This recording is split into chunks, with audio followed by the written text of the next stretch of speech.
Friends, അസ്സലാമലൈക്കും. ഹസീന ഉബൈദ് നമ്മുടെ YouTube ചാനലിലേക്ക് എല്ലാവർക്കും സ്വാഗതം. ഇന്ന് നല്ലൊരു നാടൻ ബീഫ് കറിയാണ് ഉണ്ടാക്കാൻ പോകുന്നത്. അപ്പോൾ ഇതെങ്ങനെ ഉണ്ടാക്കുന്നത് നമുക്ക് കണ്ടിട്ട് വരാം. നാടൻ സ്റ്റൈലാണ് ഉണ്ടാക്കുന്നത്. അപ്പോൾ ഞാൻ 1 കിലോ ബീഫ് കഴുകിയിട്ട് ഒരു അരിപ്പക്കൊട്ടയിൽ വെച്ചിട്ടുണ്ടായിരുന്നു. അപ്പോൾ ഇത് കുക്കറിലേക്കൊന്ന് ഇട്ട് കൊടുക്കാം.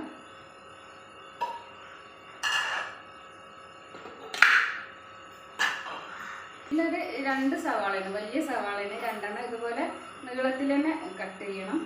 അതുകൂടി നമ്മൾ ഇതിലേക്ക് ചേർത്ത് വെക്കുന്നുണ്ട്.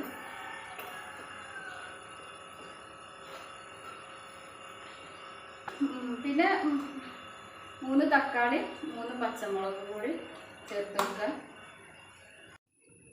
ഇത് നല്ല നാടൻ ബീഫ് കറി ആയതുകൊണ്ട് തന്നെ കുറച്ചധികം തന്നെ വേപ്പിനയിൽ ഇട്ട് കൊടുക്കണേ. വേപ്പില ഞാൻ നമ്മളെ മരത്തിൽ നിന്ന് പൊട്ടിച്ച് കൊണ്ടുവന്നതാണ്. കുറച്ചധികം തന്നെ. നമ്മൾ ഇതിൽ മല്ലിച്ചപ്പൊന്നും ചേർക്കുന്നില്ല, കറിവേപ്പിലയാണ് കൂടുതൽ ചേർക്കുന്നത്. അപ്പോൾ ഞാനിതങ്ങനെ തണ്ടോട് കൂടിയും ചേർക്കട്ടോ. കുറച്ചധികം തന്നെ ചേർത്ത് കൊടുത്തിട്ടുണ്ട്. സൗണ്ടിന് ചെറിയ ഒരു പ്രശ്നമുണ്ട്, ചെറുതായിട്ടൊരു തൊണ്ടവേദനയൊക്കെ ഉണ്ട്. തണുപ്പും മഴയൊക്കെ അല്ലേ, അതുകൊണ്ടാണ് തോന്നുന്നത്. ഇനി നമ്മൾക്ക് ഇതിലേക്ക് 1 സ്പൂണ് ഇഞ്ചി വെളുത്തുള്ളി പേസ്റ്റ്. ഇത് ഇഞ്ചി വെളുത്തുള്ളി പിന്നെ വലിയ ജീരകം കൂടി കൂട്ടി പൊടിച്ചതാണ്. അപ്പോൾ ഇത് ഞാനൊരു സ്പൂണ് ചേർത്തിട്ടുണ്ട്, 2ഉം കൂടി. പിന്നെ നമ്മൾക്ക് ഇനി ഇത് മല്ലിപ്പൊടി മുളക് പൊടി ഇതിനുള്ളതൊക്കെ ഇട്ട് കൊടുക്കുക. 1/4 സ്പൂണ് മഞ്ഞൾപ്പൊടി ഇട്ട് കൊടുത്തിട്ടുണ്ട്.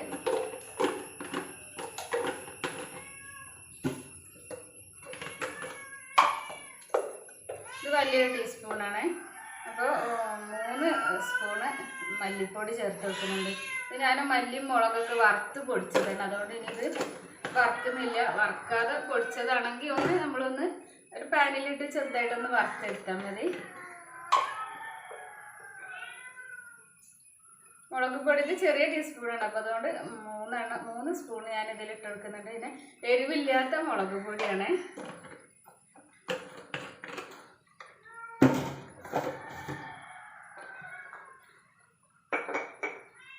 ഇനി നമ്മൾക്ക് ആവശ്യത്തിനുള്ള ഉപ്പ് കൂടി ഒന്ന് ചേർത്ത് കൊടുക്കുന്നുണ്ട്. ഇപ്പോൾ കുറച്ചിട്ട് കൊടുത്താൽ മതി, വേണമെന്നുണ്ടെങ്കിൽ പിന്നെ നമ്മൾക്ക് ചേർത്ത് കൊടുക്കാം.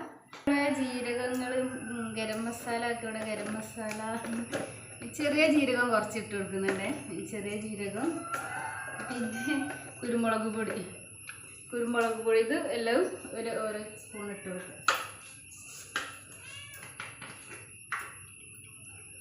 ഗരം മസാല 1/4 സ്പൂണ്.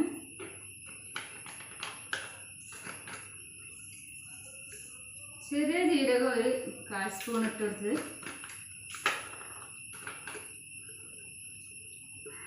പിന്നെ 1/2 സ്പൂണ് കുരുമുളക് പൊടി.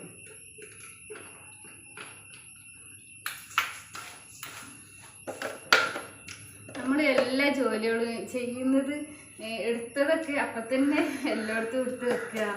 പിന്നെ പാത്രങ്ങളുണ്ടെങ്കിൽ വേഗം കഴുകി കൊടുക്കുക. അപ്പോഴൊക്കെ നമ്മളെ ജോലികളൊക്കെ പെട്ടെന്ന് തീരും. കുറച്ച് മാത്രം നമുക്ക് ബീഫിലൊക്കെ നല്ലൊരു പുളി ഇതൊക്കെ ഒന്ന് കിട്ടാൻ ചെറുനാരങ്ങ നീരാണെങ്കിൽ ചെറുനാരങ്ങ നീര് 1 സ്പൂൺ ഒഴിച്ചു കൊടുക്കുക. ഞാൻ വിനാഗിരിയാണ് ഒഴിച്ചു കൊടുക്കുന്നത്. കുറച്ച് മാത്രം, 1/2 സ്പൂണൊക്കെ മതിയാവും.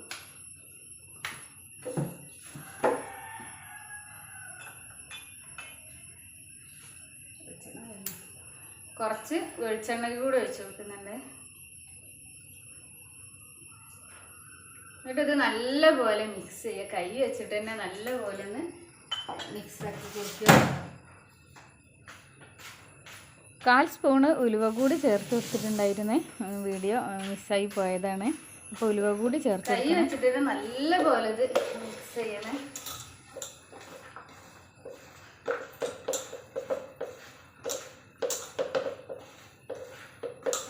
സൂപ്പർ ടേസ്റ്റാണ്. ഇപ്പോൾ ഇതുപോലെ ബീഫ് ഉണ്ടാക്കാത്തവർ ഒന്ന് ഉണ്ടാക്കി നോക്കണം. സവാള കട്ട് ചെയ്യുമ്പോൾ നീളത്തിൽ തന്നെ കട്ട് ചെയ്യണം, ചെറുതാക്കി ഒക്കെ കട്ട് ചെയ്യലോ, അങ്ങനെ ചെയ്യരുത്. ഇങ്ങനെ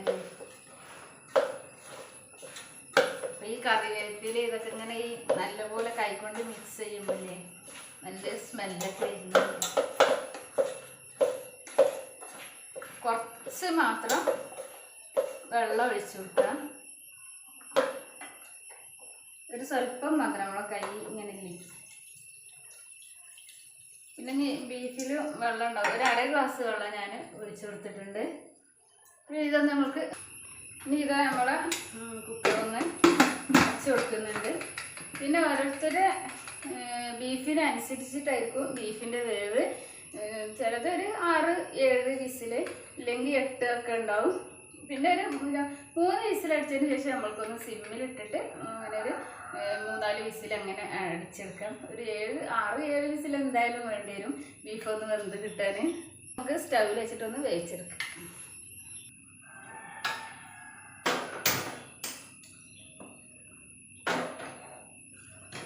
അങ്ങനെ ബീഫ് അടുപ്പത്തായിട്ടുണ്ട്. ഇനിയൊന്ന് ബീഫൊന്ന് നല്ലപോലെ വെന്ത് വരട്ടെ. ഇനി വെള്ളപ്പം ഉണ്ടാക്കാണ്ട്, വെള്ളപ്പം ഒന്ന് ഉണ്ടാക്കട്ടെ. വെള്ളപ്പത്തിന് ഞാൻ മാവ് രാത്രി അരച്ച് വെച്ചതായിരുന്നേ. അപ്പം ഇനി നമ്മൾക്കിതൊന്ന് ചുട്ടെടുക്കാം. പാൻ ചൂടായിട്ടുണ്ട്.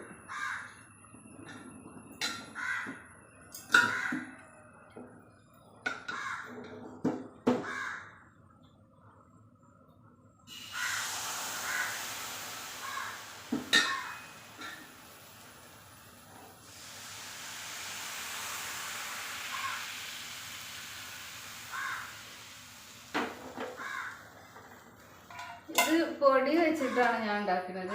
മാവ് കുറുക്കി എടുത്തിട്ടാണ് ഈ ഒരു വെള്ളപ്പം, പാലപ്പം എന്നൊക്കെ പറയല്ലേ, തേങ്ങ ഒക്കെ ചേർത്തിട്ട് ഉണ്ടാക്കുന്നത്.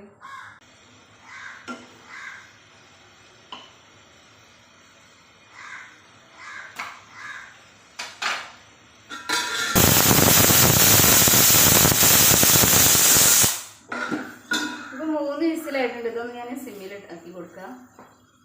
റെഡി ആയിട്ടുണ്ട്. ഞാൻ ഒരു 6 വിസിലടിച്ചതിന് ശേഷം ഓഫാക്കി ഇട്ടതായിരുന്നു. ഓഫാക്കി ഇപ്പോൾ എയറൊക്കെ പോയിട്ടുണ്ട്. ഇത് നമ്മൾക്ക് എന്താ പാട് എന്നൊക്കെ തുറന്ന് നോക്കാം.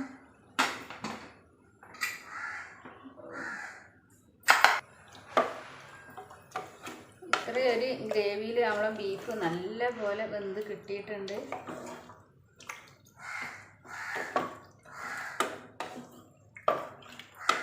ഈ ഒരു ടൈമിൽ ഉപ്പൊക്കെ നോക്കിയിട്ട് ഉപ്പ് കുറവുണ്ടെങ്കിലൊന്ന് ഇട്ട് കൊടുക്കണം. അപ്പം ഞാൻ ഉപ്പൊക്കെ നോക്കിയപ്പോൾ ഉപ്പൊക്കെ കറക്റ്റാണ്. ഇനി നമ്മൾക്കിതൊന്ന് വറവിട്ടെടുക്കണം. ഇതിൽ ഉപ്പൊക്കെ കറക്റ്റാണ്. നല്ല പോലെ വെന്തിട്ടുമുണ്ട്. അപ്പം നമ്മുടെ നാടൻ ബീഫ് കറി ഇവിടെ റെഡി ആയിട്ടുണ്ട്. ഇനി നമ്മൾക്ക് ഇതിലൊക്കെ കുറച്ച് തോനെ കറിവേപ്പില വേണം. കറിവേപ്പില കൂടുതൽ ഇട്ട് കൊടുക്കണം. അപ്പോഴാണ് അതിൻ്റെ നമ്മളെ നാടൻ ബീഫ് കറീൻ്റെ ആ ഒരു ടേസ്റ്റ് ഇങ്ങോട്ട് വരുള്ളൂ. അപ്പോൾ ഇതൊന്ന് നമ്മളിങ്ങനെ വറവിട്ടെടുക്കുക. ഇത് ഞാനൊരു പാന് സ്റ്റൗവിൽ കൊടുക്കുന്നത്. വെളിച്ചെണ്ണ വേണം. വെളിച്ചെണ്ണ തന്നെ ഒഴിച്ചു കൊടുക്കണം. അപ്പോഴാണ് ആ ബീഫിൻ്റെ ഒരു ടേസ്റ്റ് ഇങ്ങോട്ട് കിട്ടുള്ളൂ. ഓയിലൊന്നും ആകുമ്പോൾ അത്ര ഒരു ടേസ്റ്റ് കിട്ടില്ല. നമ്മൾ നാടൻ ബീഫ് കറിയാണല്ലോ ഉണ്ടാക്കിയത്. അപ്പോൾ നമ്മൾക്ക് ഇതിലേക്ക് വെളിച്ചെണ്ണ തന്നെ വേണം. ഇപ്പോൾ പാന് ചൂടായിട്ടുണ്ട്. വെളിച്ചെണ്ണ ഒഴിച്ചു കൊടുക്കാം.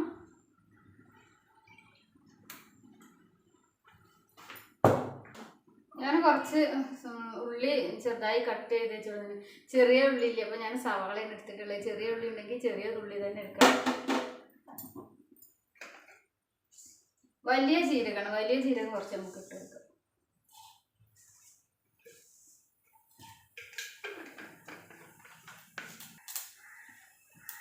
വലിയ ജീരകം പൊട്ടി വന്നിട്ടുണ്ടെങ്കിൽ നമ്മൾക്കിതാ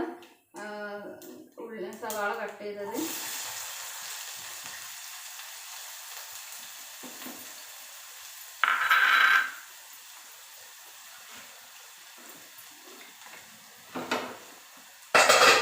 പിന്നെ ബീഫ് ഞാൻ വേറൊരു പാത്രത്തിലേക്ക് മാറ്റുന്നുണ്ട്.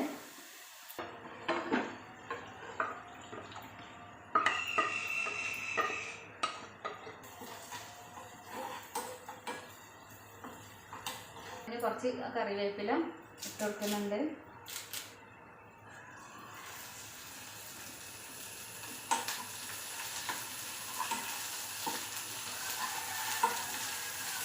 ഇഷ്ടമുള്ളതൊക്കെ ഇട്ട് കൊടുക്കുക കേട്ടോ. ഞാനിതൊക്കെ അന്ന് ഇട്ട് കൊടുക്കുന്നത്. എനിക്കും ഇഷ്ടമാണ് മല്ലിച്ചപ്പ്. പക്ഷേ ഇതൊരു നാടൻ ബീഫ് കറി ആയതുകൊണ്ട് അങ്ങനെ ഒരു നാടൻ സ്റ്റൈലിൽ തന്നെ വെക്കുന്നത്. ഇത് നമ്മൾ ഇതിലേക്ക് വെച്ചെടുത്ത് നമ്മളെ ബീഫ് കറിയുടെ റെഡി ആയിട്ടുണ്ട്. അപ്പോൾ പുതിയ ഫ്രണ്ട്സുകൾ ആരെങ്കിലുമൊക്കെ കാണുന്നുണ്ടെങ്കിൽ ഒന്ന് സബ്സ്ക്രൈബ് ചെയ്ത് സപ്പോർട്ട് ചെയ്യുക. നമ്മളെ വീഡിയോക്ക് ഒന്ന് ലൈക്കും കൂടി കൊടുക്കുക. ഇത് ഇനി ഇങ്ങനെ ഒന്ന് കുറച്ച് നേരം നമുക്കൊന്ന് അടച്ച് വെക്കണം. അപ്പോൾ ഇന്നത്തെ വീഡിയോ ഇത്രയൊക്കെയുള്ളൂ. നമ്മളെ നല്ല നാടൻ ബീഫ് കറി ഇവിടെ റെഡി ആയിട്ടുണ്ട്. അപ്പോൾ എല്ലാവരും ഒന്ന് ട്രൈ ചെയ്ത് നോക്കണം. ഇൻഷാ അല്ലാഹ് അടുത്ത നല്ലൊരു വീഡിയോ ആയിട്ട് വരും. അതുവരേക്കും എല്ലാവർക്കും അസ്സലാമു അലൈക്കും. Thank you.